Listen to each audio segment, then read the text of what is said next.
Pessoal, deu início na gravação da web aula ao vivo de hoje. Antes da gente iniciar aqui, eu vou passar aqui as dicas aqui do Senai Unidigital, tá? Sobre a web aula ao vivo. E depois a gente volta com nossa programação normal, tá?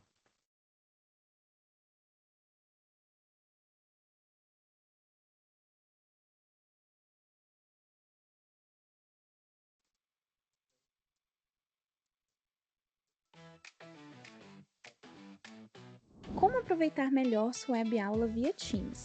Participar de uma web aula é mais do que entrar na chamada, é estar presente, focado e respeitando o momento de aprender. Vamos às dicas? Escolha um lugar tranquilo, bem iluminado e sem barulhos. Isso ajuda você e toda a turma a manter o foco na aula. Entre na sala alguns minutos antes do horário. Assim você consegue testar a internet, o áudio e começar a aula com calma. Sempre que possível, mantenha a câmera ligada. Isso mostra envolvimento. Mas lembre-se, esteja com roupa apropriada, em um local adequado e cuide do que aparece ao fundo. Você está em um ambiente de aprendizagem. Quer falar? Use o chat ou a função levantar a mão. Respeitar o tempo de fala do outro ajuda todo mundo a participar melhor. Evite distrações durante a aula. Feche outras abas, guarde o celular e foque no conteúdo. Esse é o seu momento de aprender. Em caso de dúvidas sobre o conteúdo, fale com seu tutor ou tutora. Para dúvidas sobre acesso ou uso da plataforma, procure um monitor. Use o AVA, ele é o seu canal direto com a equipe. Você faz parte da aula e a gente está aqui para ajudar você a aproveitar o melhor dela.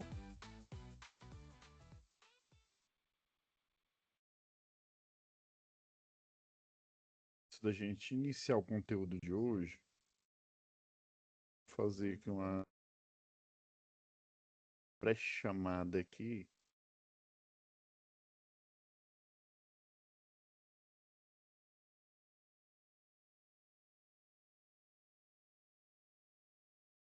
Andréia já está presente.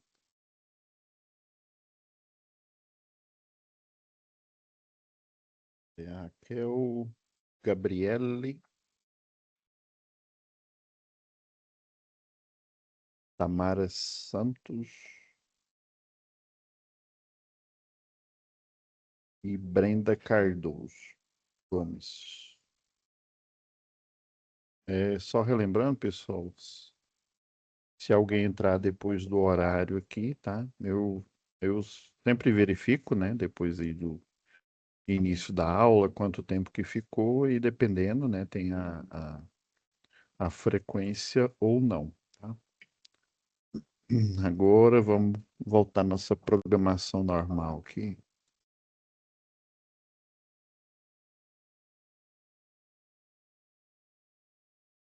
Fazer aqui alguns avisos aqui antes da gente iniciar, tá? Aula passada, nós falamos sobre o motor de indução trifásica. A gente até atrasou uma aula, né? Porque teve o workshop, né?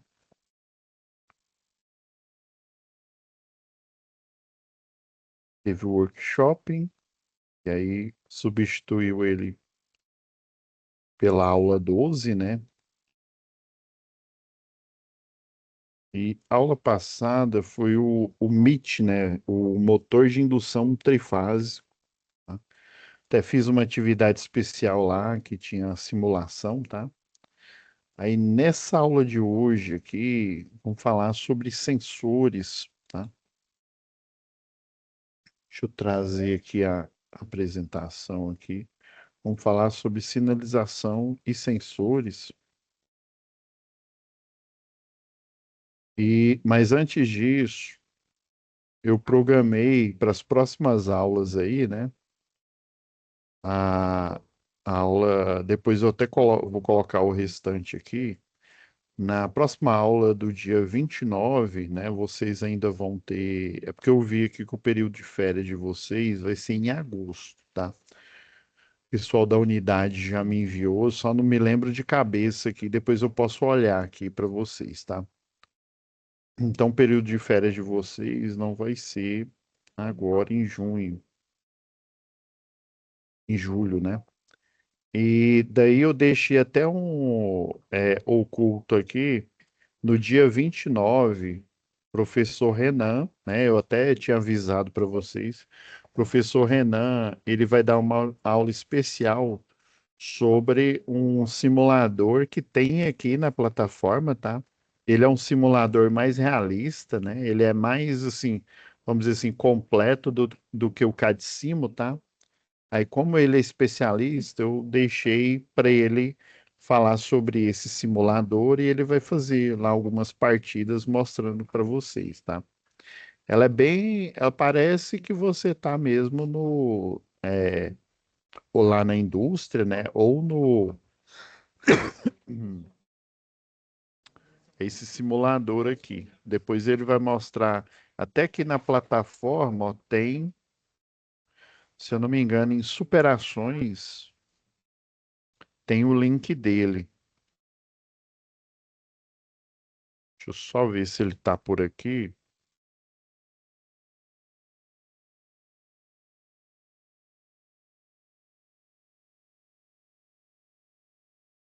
Não, ele não tá aqui não. Vou até aproveitar para baixar aqui, ó. Ó, tem esse simulador aqui que ele é mais realista.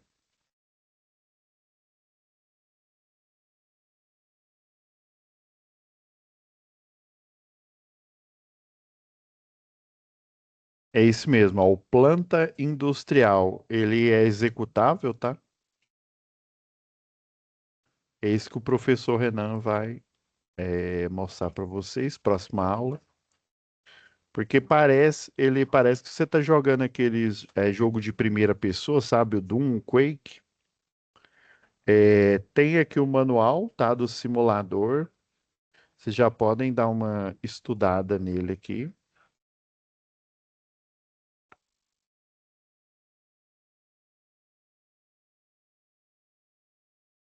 Ah, provavelmente ele já vai estar nas máquinas e do Senai, ele já está instalado. Daí, ó, tem esse simulador, deixa eu transportar aqui para vocês aqui, ó. É esse daqui, ó, chama Comando Industrial, é planta industrial, né? Deixa eu ver se eu tô com ele instalado aqui.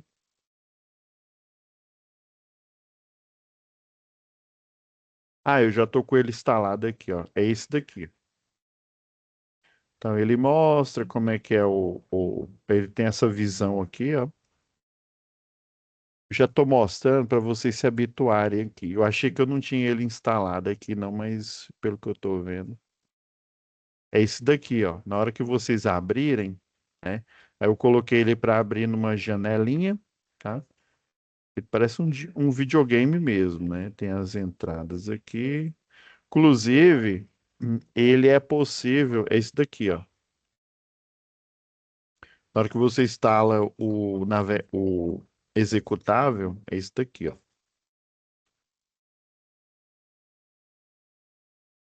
Daí, com o controle aqui do mouse, você consegue, ó, tem um quadro, tem aqui, se eu não me engano, essa atividade aqui, ele tem um motor, tá?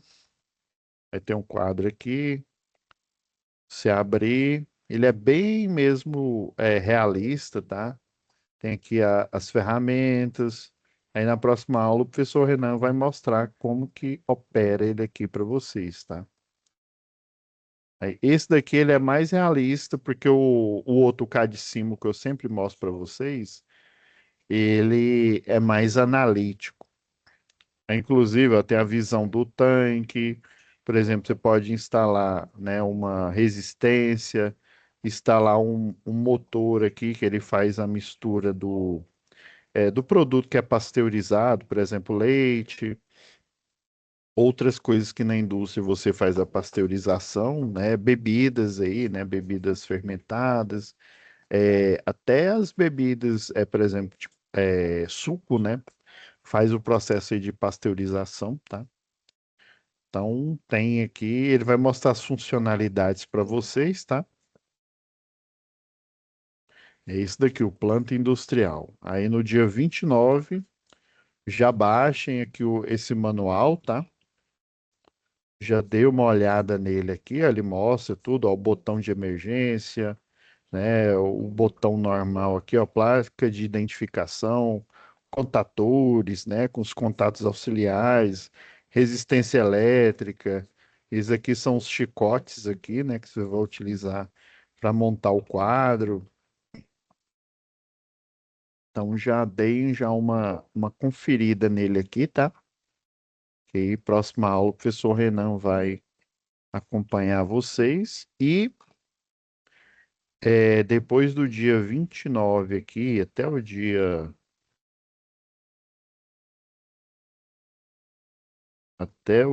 deixa eu ver, o próximo será dia 6 aqui, 6 13 se eu não me engano, praticamente o mês inteiro vai ser depois o professor Alan, tá? Seu professor Renan, com a aula do simulador, e o professor Alan, tá? Que vai continuar os conteúdos aqui, tá? Então vocês vão estar em boas mãos, tá? O professor Alan, professor Renan também, né? Eles são especialistas na parte de automação, né?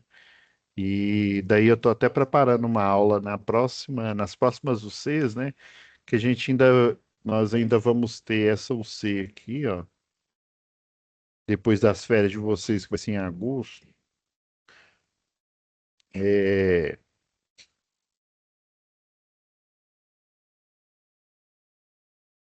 eu vi na pasta errada aqui, peraí. Vocês vão ter ainda CLP, tá? Que é a próxima, e depois inversor e soft starter, complementando, né? Comandos elétricos aqui, tá?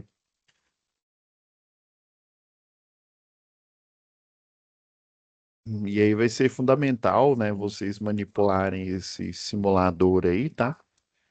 Para a gente. É porque assim, como vocês vão para a unidade, né? Só que vocês têm a aula que é AD, né? A parte de montagem, eu acredito que vocês estão tendo aí na indústria, né? É, equipamentos, né? Multímetro, né? Eu lembro que lá na UC de eletricidade ainda falamos sobre multímetros, né? Mas assim, teoria é bom, mas é bom você pegar a teoria que você está aprendendo e ir na prática, né? Aí eu não sei como é que funciona aí onde vocês trabalham, né? Se tem um tempo ali que vocês vão lá na indústria, acompanham, né? Geralmente uma vez eu lembro que eu estagiei uma vez na engenharia elétrica e aí eu fiquei na parte de montagem lá numa construtora.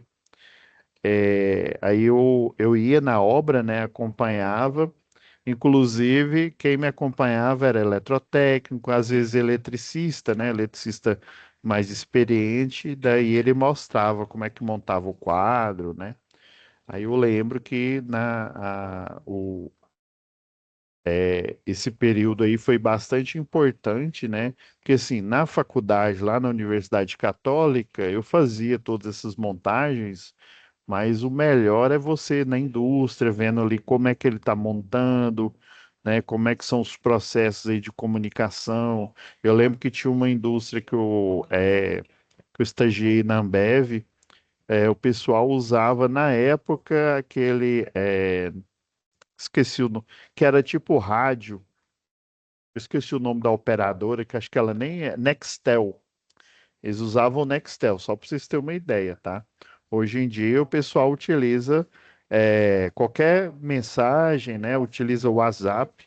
Aí eu lembro que depois do Nextel, eles usavam um software, não sei se vocês ouviram falar, ele veio primeiro do que o WhatsApp, chamava Viber. E aí o pessoal lá na indústria, né, começou a usar o Viber, porque todo mundo tinha acesso à rede Wi-Fi industrial, né? E aí tinha lá o dos funcionários, né? Tinha as redes. E aí era muito mais. Até aquele aparelhinho que chama PDA, não sei se vocês já viram, ele parece eles chamavam esse PDA como se fosse um palm top. E dependendo da indústria que você trabalha, em vez de você trabalhar com uma prancheta, você trabalha com esse PDA, né? Você tem algumas automatizações, né? Por exemplo, hoje em dia, se você for trabalhar como eletricista de rede de distribuição, né, uma equipe, antigamente era prancheta, papel, né? E hoje em dia eles trocaram pelo o tablet e também o app no celular. Geralmente eles arrumam um celular, aqueles de dois chip, né? Aqueles Android, né? E aí coloca um chip que é da empresa. Meu cunhado mesmo, ele é engenheiro de segurança. Ele fica com o celular lá com dois chips, né? Um é da Heinz, né? E o outro é o dele. E aí ele sempre mantém ligado, né? Melhor que você andar com dois celulares, né? E daí, dependendo, porque o engenheiro de segurança, pessoal, ele tem que ficar a postos, né? A postos de qualquer problema que ocorrer na empresa. Lá, por exemplo, é, deu um problema na caldeira, né? Explodiu uma caldeira, uma vez deu um acidente, né? E aí a tampa da caldeira explodiu e aí pegou no funcionário, né? Tem que fazer a CAT, o comunicado de acidente de trabalho, né? Verificar se esse posto de trabalho tem um serviço que chama LTCAT, tá? E isso aí você pensa assim, não, professor, mas isso que o senhor está falando é coisa de técnico de segurança e coisa de engenheiro de segurança, né? Mas assim, é fundamental. Quando eu ainda fazia engenharia elétrica, tinha uma disciplina que chamava Introdução à Engenharia de Segurança, e eles enfatizaram lá no curso, é uma matéria, é uma das iniciais, né, da engenharia lá. Inclusive, hoje na automação mecatrônica, engenharia eletrônica também, qualquer uma que você faz, inclusive os cursos técnicos, né, tem uma disciplina que fala de segurança. Não foi diferente para vocês, se eu não me engano, vocês tiveram uma aqui, né? Acho que foi até a professora Thais, né? Então, é fundamental, né, a parte de segurança independente, não é só para o porque fica assim, às vezes fica uma coisa desconectada, né? Ah, isso é só para o técnico de segurança, isso é só para o engenheiro de segurança, mas todo mundo tem que pensar de forma segura, porque senão os incidentes, né, na melhor das hipóteses, um incidente, né, que aí ele pode ser um quase acidente, ocorre, né, e aí você tem que relatar por que que aquele quase acidente ocorreu, por isso, por isso, por isso, para no futuro não ocorrer por esses mesmos motivos aí, tá? Então, hoje a gente vai falar de sinalização. Eu vou até já deixar lá na página, que depois que eu finalizar aqui, hoje é um capítulo bem rápido, mas assim, extremamente importante. Já, ele já está aberto aqui para vocês, tá? Eu pedi para o Vinícius, ele já liberou aqui o exercício. Ó, esse aqui é o exercício de hoje, né? Tem duas atividades, né? Eu não subdividi em várias, né? Para facilitar até para vocês, tá? Então, prestem bastante atenção nessa aula de hoje aí que a gente vai, né, utilizar bastante. Deixa eu já iniciar aqui o simulador aqui. Hoje a gente vai utilizar o CAD-Simo, tá?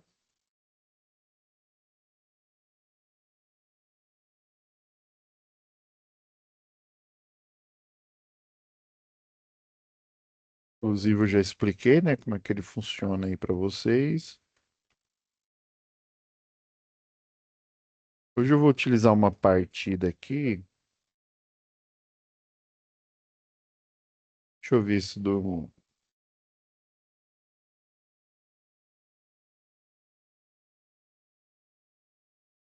Vou pegar uma partida aleatória aqui que tem aqui a parte de sinalização. Essa daqui é de uma soft starter, tá? Vou abrir outra aqui, deixar ela em paralelo aqui,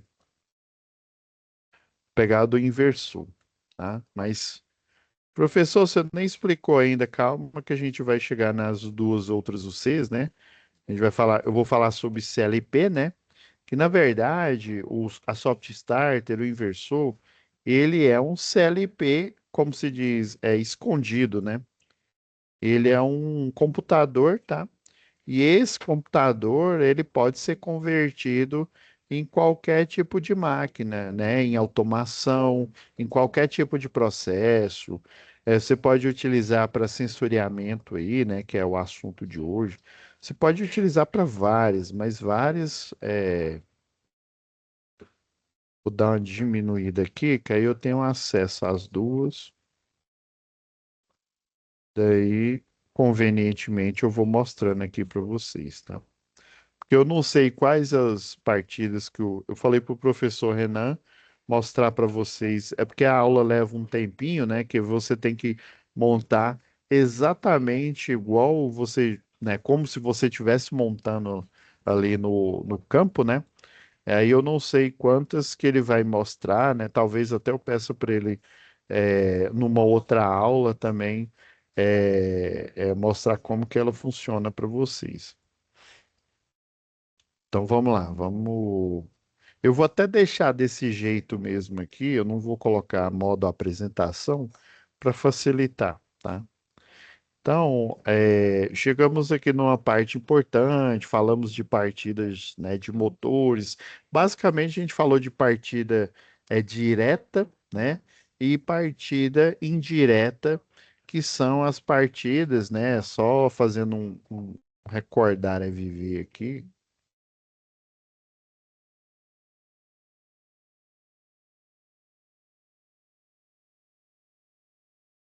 para a gente sempre estar conectado aqui com o assunto,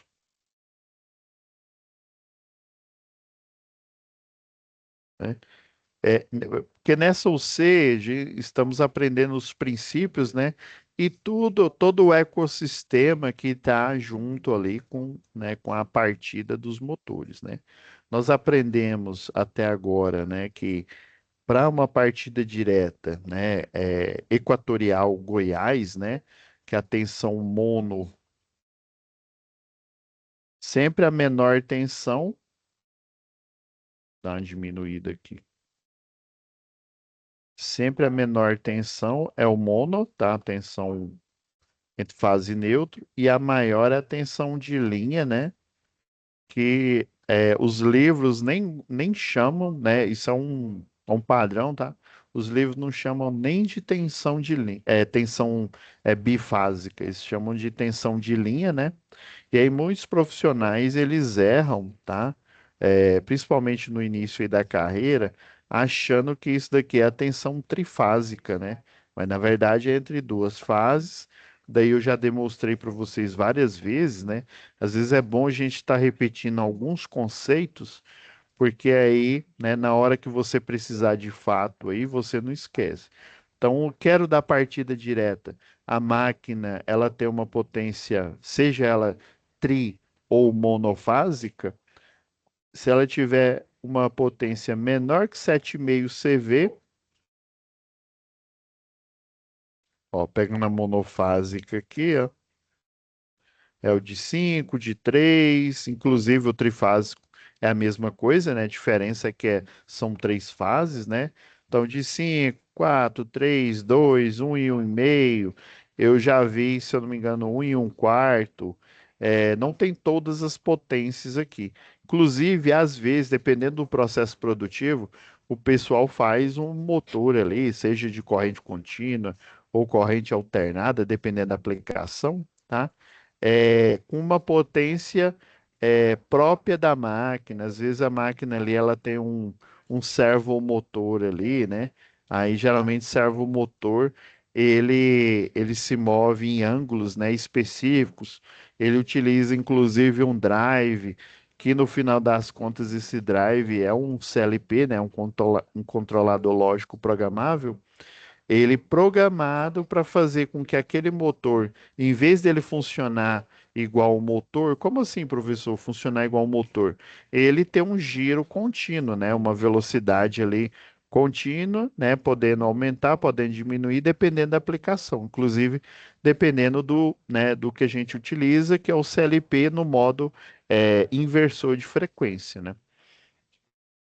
Então, dependendo da potência da máquina, nós aprendemos que eu posso dar partida direta, tá? E acima de 7,5 CV, eu já posso fazer a partida, que inclusive a gente até comentou aqui, né, em aulas anteriores, a famosa estrela triângulo, né? E a chave compensadora ou partida compensada. Essas outras duas aqui, elas são técnicas antigas, tá? E aí cabe no outro momento a gente mostrar, mas a básica mesmo, aqui todo eletricista industrial, eletrotécnico, engenheiro tem que saber são essas duas aqui para uma partida indireta manual. Indireta por quê? Porque tanto a estratégia estrela-triângulo e a chave compensadora, nós vimos que você vai fazer a diminuição da tensão que, consequentemente, para o projeto da máquina, pessoal, lembra lá da primeira lei de Ohm, né? A primeira lei de Ohm diz que, matematicamente, a resistência elétrica é igual a tensão dividido pela corrente. Aí, quando eu falo da máquina, máquina elétrica, né? Eu estou falando, né, de um motor ou de um gerador, né? No caso, é do motor elétrico, tá? E aí, quando eu falo de motor elétrico, igual que a gente os que a gente mais utiliza na indústria, que são motores de corrente e tensão alternada, eu altero, eu não falo mais de resistência, eu falo de impedância. A impedância é o Z. Geralmente, a unidade de medida da impedância continua sendo a ohms, né? Ah, tem a resistência de 20 ohms, 30 ohms esse resistor, né? Então, a impedância, a fórmula aqui da máquina, né, ainda continua para a primeira lei de Ohm. Ela diz que a tensão, né, dividido pela corrente, ou seja, a tensão, ela é diretamente proporcional à corrente.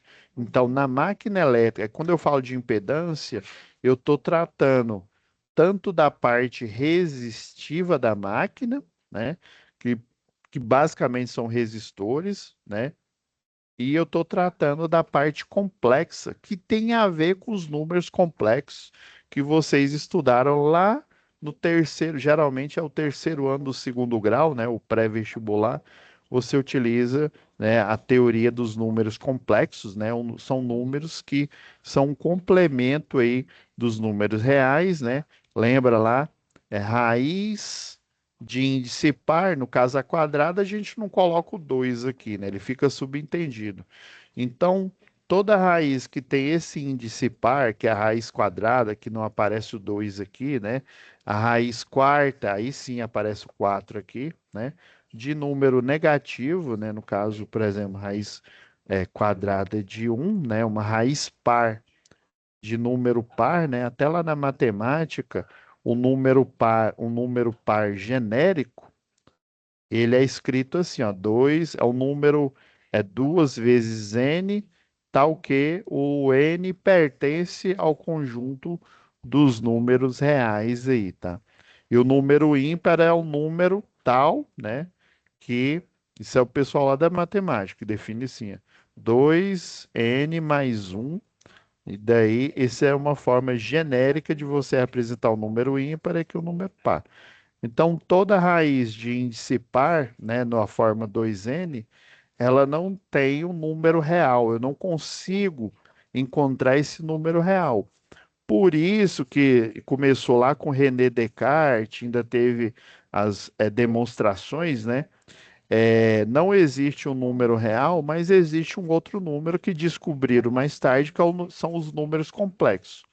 Só para vocês terem uma ideia, quando eu modelo uma máquina, um sistema de conversão de energia, um sistema, por exemplo, de controle, um motor ali de passo que faz o controle de uma antena, né? Por exemplo, lá na organização Jaime Câmara tem isso, né? Tem as antenas que elas travam no satélite, né? Tem algumas antenas que elas utilizam a ionosfera, tá? Eu não lembro quantos quilômetros que ficam. A ionosfera, você vai utilizar, por exemplo, você tem a esfera terrestre aqui, né? E aí você quer emitir um sinal, por exemplo, sinal do jogo aí do Brasil. E aí a ionosfera, ela fica não sei quantos quilômetros aqui, e eu quero transmitir numa distância longa, porque uma antena divisada não consegue. Aí esse sinal vai bater na ionosfera e vai chegar numa outra localidade. Eu posso utilizar também os satélites artificiais aí, né? Um satélite artificial que fica orbitando no ponto Lagrange. Professor, o que que é isso, ponto Lagrange? O ponto Lagrange é um ponto em que fica uma certa altura, em que exatamente nesse ponto, se você abandonar um objeto, ele vai entrar em órbita, ou seja, ele vai ficar orbitando igual à Lua, por exemplo, né? Mas a Lua já é um corpo massivo, né? Então a lei da atração, né, dos corpos aí já funciona diferente.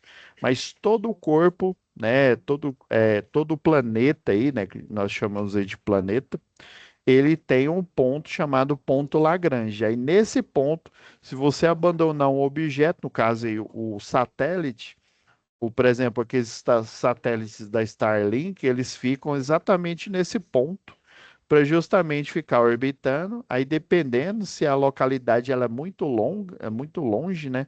Você envia sinal para o satélite vai e envia sinal, né? Para, por exemplo, para todas as emissoras aí do Brasil aí, né? Lá da Rede Globo, por exemplo. Aí. Então, se você modela um sistema desses e ele acaba, e por exemplo, aqui na elétrica, nós não chamamos o menos um, né? O I ao quadrado, o pessoal chama, né? O I ao quadrado é igual a menos um, que é o número imaginário. Como a gente pode confundir o I com corrente elétrica, né? Geralmente nos livros aí o pessoal chama de J, né? Aí esse J aqui vai aparecer uma variável aqui que ela é chamada de reatância. Essa reatância pode ser indutiva ou ela pode ser capacitiva. Na maioria das vezes ela é indutiva, por quê? Porque o motor elétrico ele é uma máquina indutiva. O princípio de funcionamento do motor, é, se eu não me engano, foi na primeira aula que eu comentei isso com vocês, acho que lá em eletricidade também, né? Ela só é possível porque o motor ele é montado de tal forma, no formato de um indutor, que aparece uma força eletromagnética, né? Essa força eletromagnética ela faz com que os lados opostos ali da máquina elétrica, dos polos do motor, né? Eles apontem para lados opostos. Por isso que o motor começa a girar sozinho, né? E aí esse efeito é acompanhado da anomalia da corrente de partida, porque literalmente é a corrente elétrica que faz o motor girar, né? Por isso que ele tem essa elevação. Então, para um projeto da máquina, eu penso, né? Eu posso pensar em termos de primeira lei de Ohm, e aí, basicamente, se eu diminuo a tensão, já que é direto e proporcional, é, como na técnica estrela-triângulo e na chave compensadora, a diferença é que a estrela-triângulo ela diminui a porcentagem apenas de 33% na corrente. Já a chave compensadora, ela utiliza um transformador e aí eu posso potencializar essa porcentagem, por exemplo, eu posso, sei lá, colocar 30%, 40%, 60%, fazer o que o pessoal chama de rampa para eu fazer uma partida mais suave para o motor, porque a estrela triângulo, ela é abrupta, ela começa com 33% e, como diz uma colega nossa, do Neida, ela vai para o 100%, mas quando ela já chega no 100%, ela já está em termos de corrente nominal, tá? Então a gente tem que fazer todo esse recordar aqui, né? E aí lá na parte, tanto na estrela triângulo, na chave compensadora, mais para frente, quando a gente estudar soft starter, inversor, né? Todas a estratégia básica é diminuir a tensão para diminuir a corrente nominal, né? É que eu posso chamar de a tensão nominal do projeto da máquina elétrica em modo motor e a corrente nominal da máquina elétrica em modo motor. E a consequência disso é a diminuição da corrente de partida. Então, toda essa ideia é para você diminuir a corrente de partida no início do start da máquina, né? Agora a gente pode entrar na parte aqui de sinalização, né? Então, a sinalização numa máquina elétrica, né, igual está falando aqui, são os olhos e os ouvidos aqui, né, da máquina. Então, sempre o objetivo é você compreender o que é que vem a ser essa sinalização, tá? E a gente juntos aqui fazer análise para depois você poder aplicar, tá? Então, o problema um, como que o motor sabe, né? Como que essa máquina elétrica sabe que a caixa chegou ao fim da esteira para se desligar, né? Sozinho, sem depender de um operador, tá? Então, em 1800, sei lá, é, antigamente, né? Num processo rudimentar, o pessoal precisava de um operador em toda a parte do processo, né? Antes mesmo tinha, o pessoal chamava de manufatura na indústria, né? Tá parecendo mais uma aula de história aqui, né? Manufatura, depois é chamada maquinofatura, com máquinas a vapor, né? Os primeiros motores da indústria eram máquinas a vapor, né? As steam machine, e depois é que vieram as máquinas elétricas aí, né? A evolução, inclusive, não sei se vocês sabem, o carro elétrico ele é mais antigo do que a gente imagina, tá? O problema é que o carro elétrico, como se diz, o calcanhar de Aquiles dele é a bateria, a tal da bateria. Na época não era tão eficiente igual é hoje. Hoje ainda não é o ideal. Tanto que se um carro elétrico danifica, não sei se vocês já viram naqueles BID, né? Eu tenho mais acesso ao BID, né, do que os da Tesla, são preços proibitivos, né? No BID, se você perceber, né, lá no projeto, a parte de baixo da sola ali do carro, ela é extremamente resistente, porque se tiver uma colisão, se aquela bateria, por exemplo, o lítio ali, ele vazar, além de acontecer um incêndio ali, como se diz, é perda total. Se ela perder eficiência, né? Você tem que, igual o fabricante, tanto a Tesla quanto o BYD, né? Ele fala, olha, você tem que fazer o carregamento, não pode deixá-la zerar, né? O próprio inversor de frequência que é utilizado lá para dar potência aos motores, né? Uai, professor, então um carro elétrico utiliza inversor de frequência, o mesmo da indústria, sim. E, né, e no caso do carro elétrico, né, é para ele aumentar e diminuir a velocidade do carro, né? Assim como a gente faz na indústria para aumentar ou diminuir a velocidade de uma esteira, né?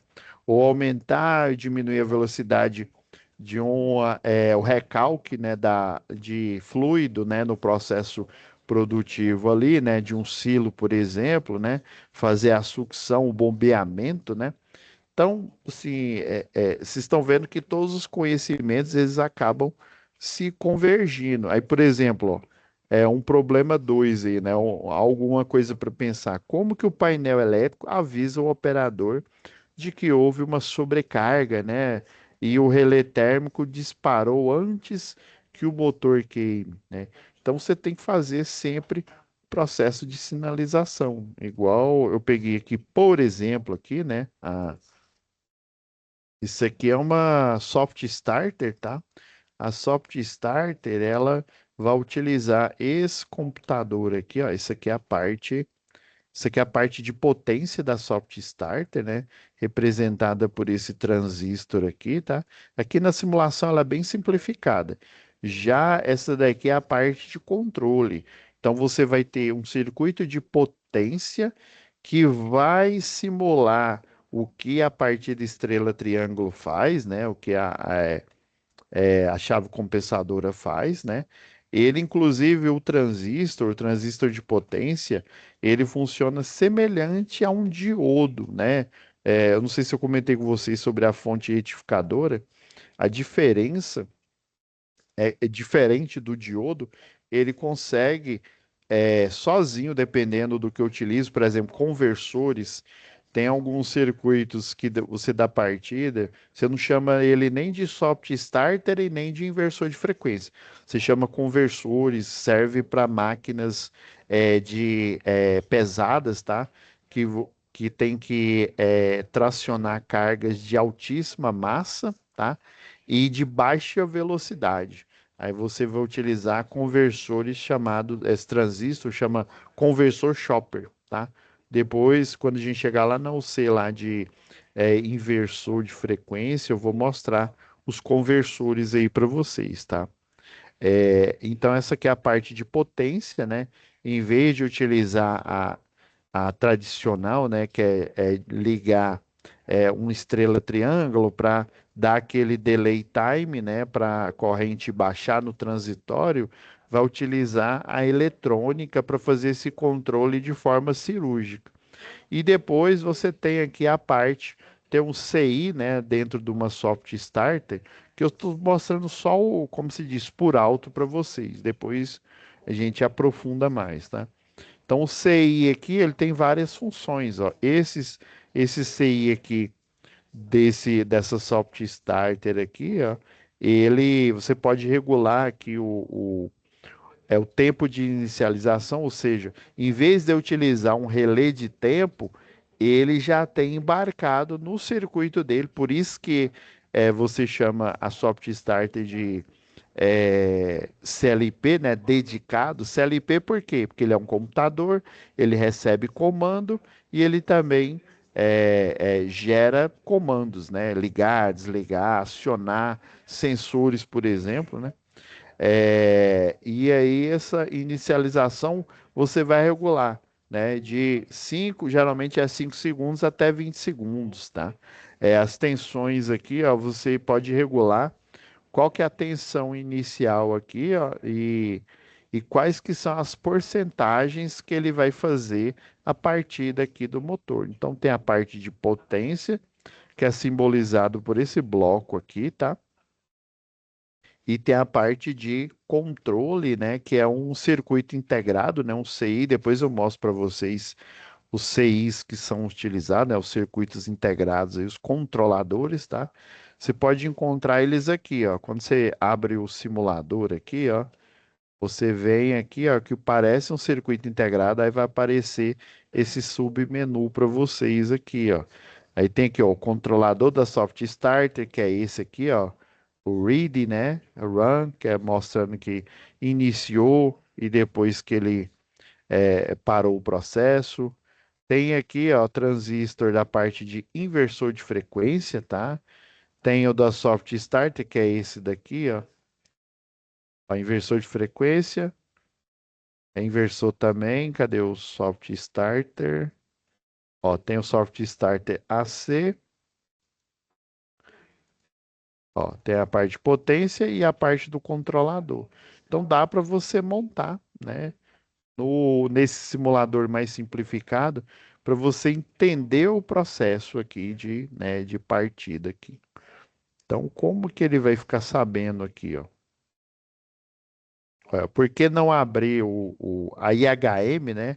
A interface homem-máquina é um conjunto de dispositivos que vão te mostrar, né? Por exemplo, nessa simulação aqui, a IHM ela mostra só luzes aqui, ó. Deixa eu dar a partida. Deixa eu simular aqui essa máquina aqui, tá? Então eu vou ligar, tá?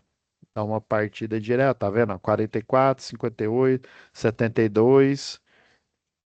Aí ele já deu tempo de 5 segundos, ó, e agora ele tem a tensão de linha de 380. Lembrando que a tensão de linha é entre duas fases aqui. Vou desligar aqui, ó, vou até acho que o zoom ele funciona aqui, ó. Inclusive, ó, eu poderia, né? Eu coloquei os mesmos nomes aqui, ó. É o botão de sinalização. Você pode ligar uma lâmpada ali de sinalização. Às vezes, o próprio botão de sinalização, ele também tem uns que eles são translúcidos, né? E aí, além de acionar, né, ele tem aquele retorno por mola, né?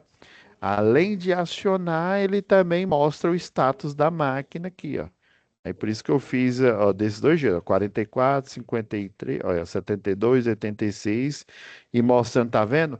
Ele, de forma eletrônica, ele faz a rampa, né? Diferente da estrela triângulo, que é o mais simples, né? O estrela triângulo, ele só simplesmente, né, diminui para 33%, né? Um terço aí da nominal, né? Corrente de partida ela diminui a um terço também, né? Dependendo da relação partida, 6 vezes, por exemplo, 6, alguma coisa, né?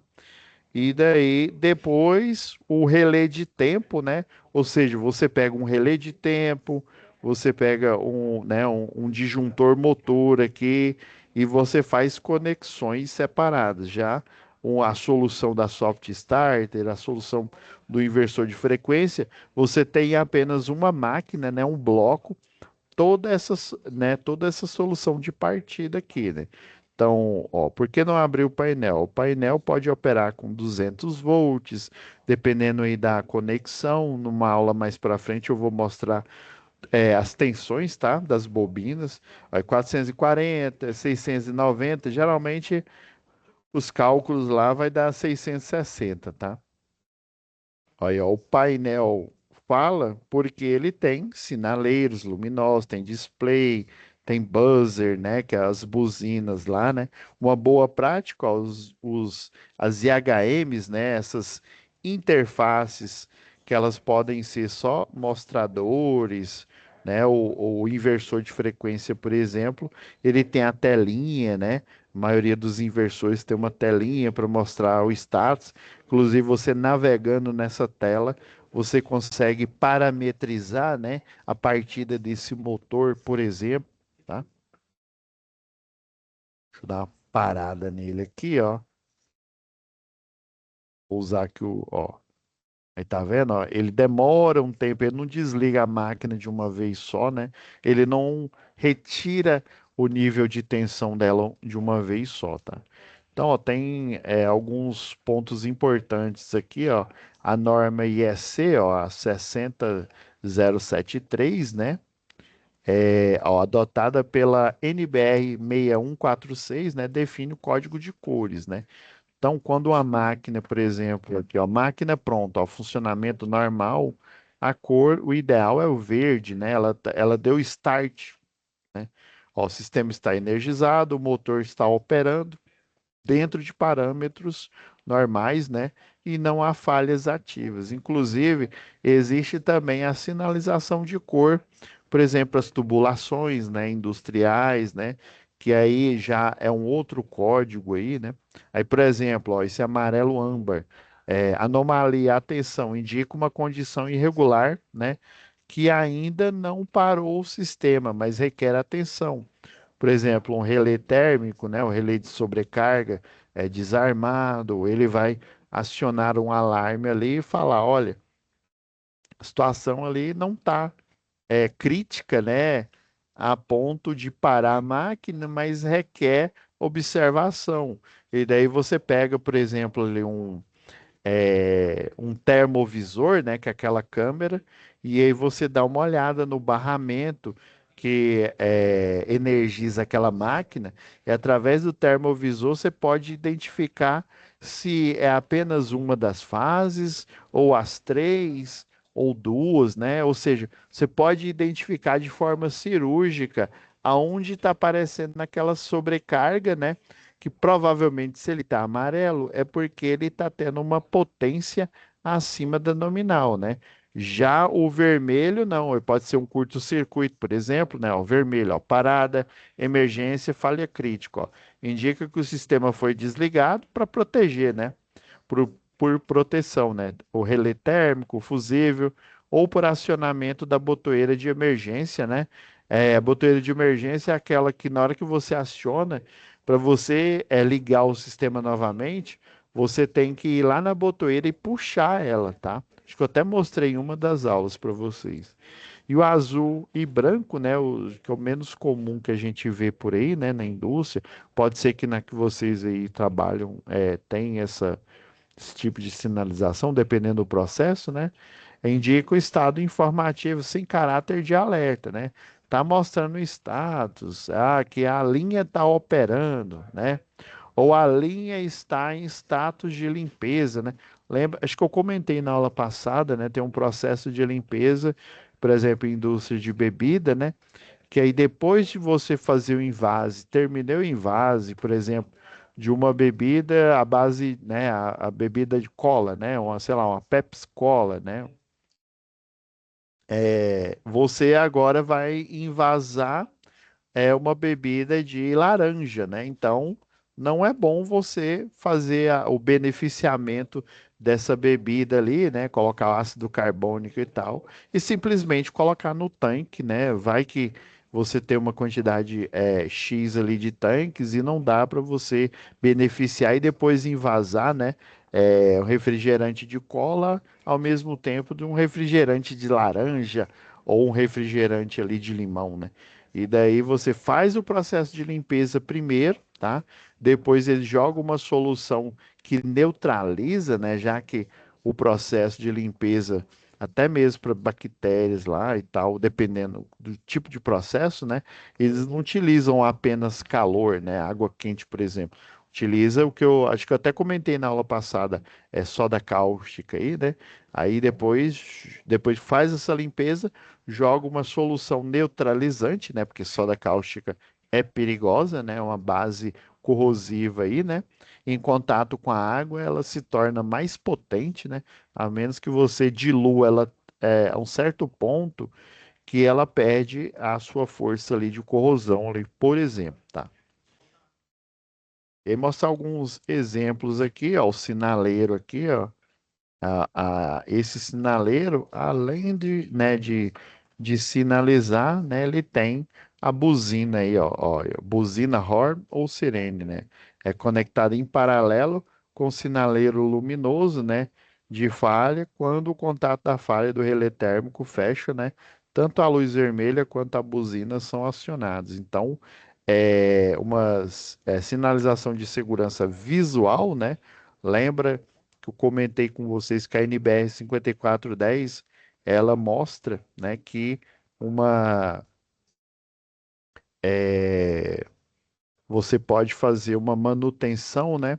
A manutenção, a base da manutenção é inspeção visual, ou seja, você chega e dependendo se o barramento lá tiver chamuscado, né, tiver preto, opa, houve um curto-circuito.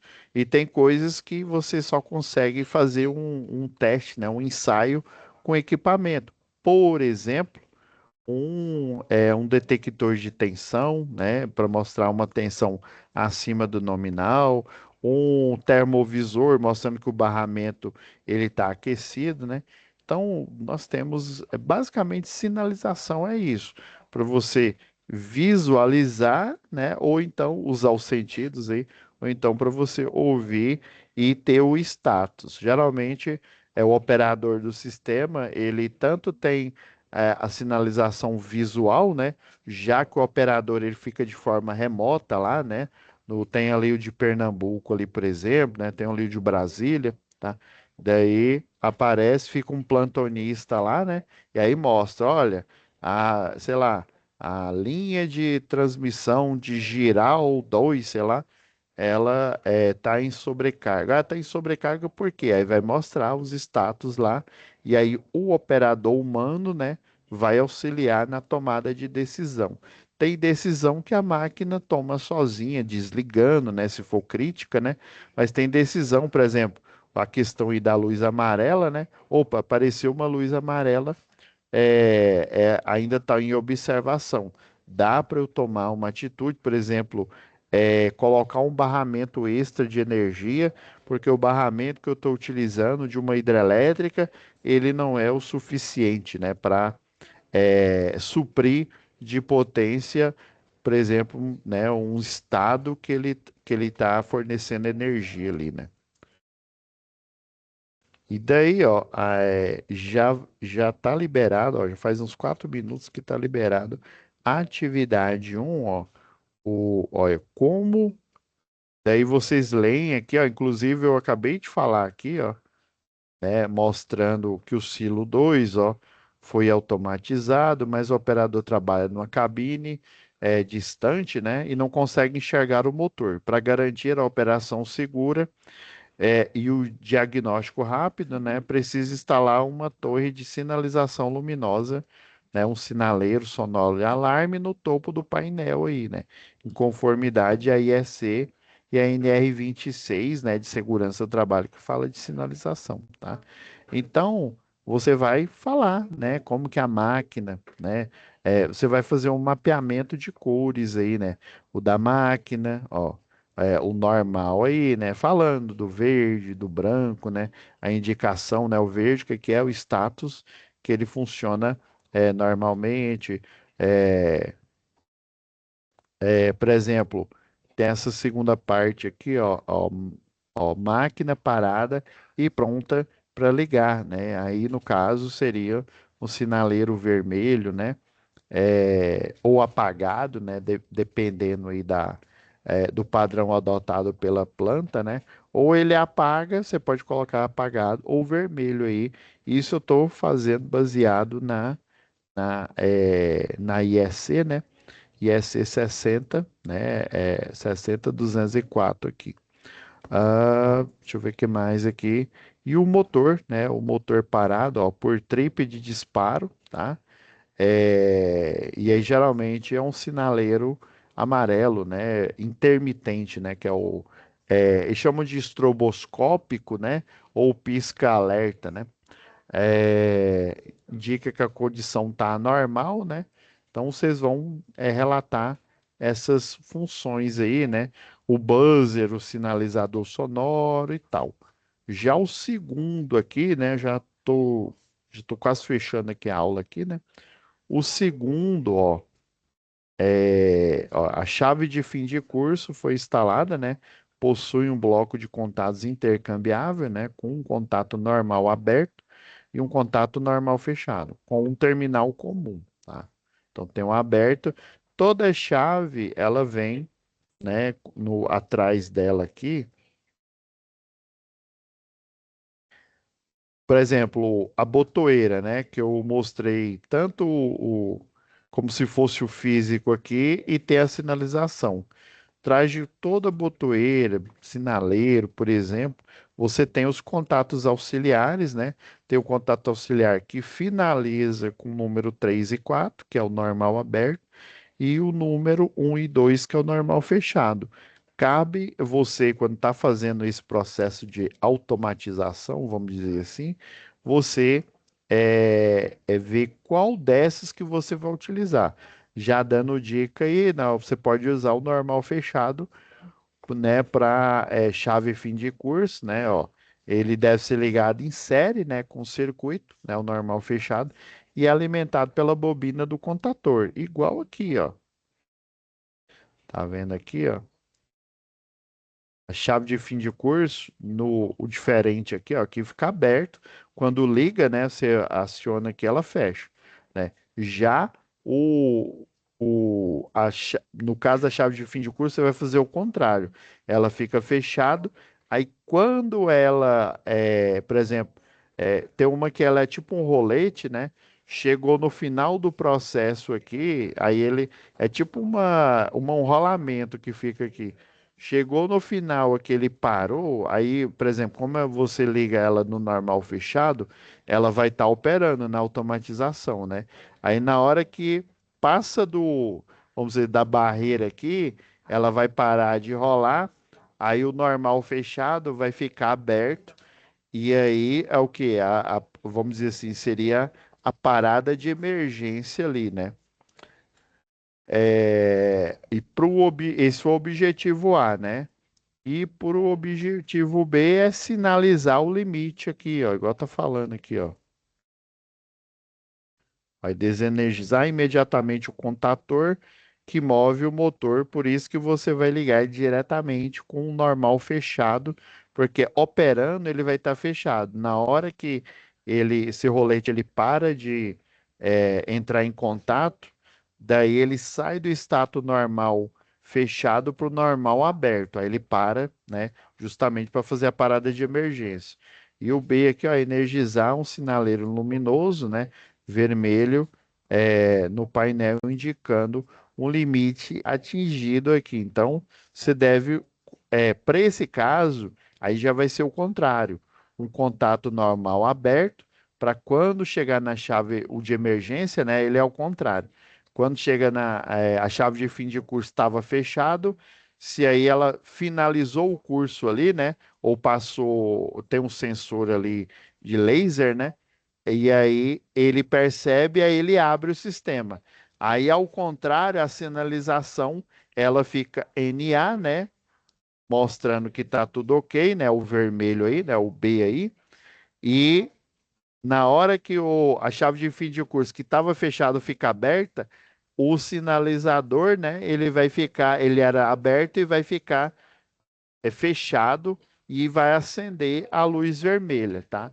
Então, o problema maior aí é você saber quem que você deixa primeiro fechado para depois, quando ele fazer a operação de emergência, ele ficar aberto, né? No caso, é a chave de fim de curso. E já a sinalização de segurança é o contrário. Ela fica normal fechada, né? E aí, é, ah, normal aberta, desculpa, né? E aí depois, quando a chave de fim de curso ela abre, ela vai ter que fechar porque vai ter que aparecer o status do sinaleiro, né? Mostrando que, opa, alguém passou a mão aqui, né? Por exemplo, você tem lá o processo produtivo e aí você geralmente vai ter uma parede, né? Uma parede, vamos dizer assim, de sensor, né? E aí tem um laser lá. Aí você tem lá um braço mecânico movimentando a solda de uma carcaça de um veículo ali, né? E aí alguém coloca a mão ali, né, no sensor, o sensor, opa, percebeu que alguma coisa atravessou. E ele vai parar na hora, né, a máquina, no movimento que ela tiver, no ângulo, na tarefa que ela estiver fazendo, e vai acender a luz vermelha falando, né, opa, aconteceu, tem algo errado que não está correto aqui. Então, vai, o processo, por segurança, ele foi parado. Beleza? Desculpa ter passado um pouco do tempo aqui, tá, pessoal? Então já está liberado a primeira atividade a partir das 21 horas, né? Fecha a primeira e a segunda ela abre até as 22. Beleza? Então é isso, tá? Obrigado, fiquem com Deus e até a próxima web aula ao vivo.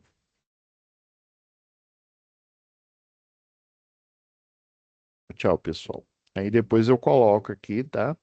Faça a retificação aí ao Vitor, entrou, né? Depois, a Fabíola, tá? Então é isso, fiquem com Deus. E próxima aula já vai ser o professor Renan, né? E aí depois a continuação até o fim do período de férias aqui vai ser o professor Alan.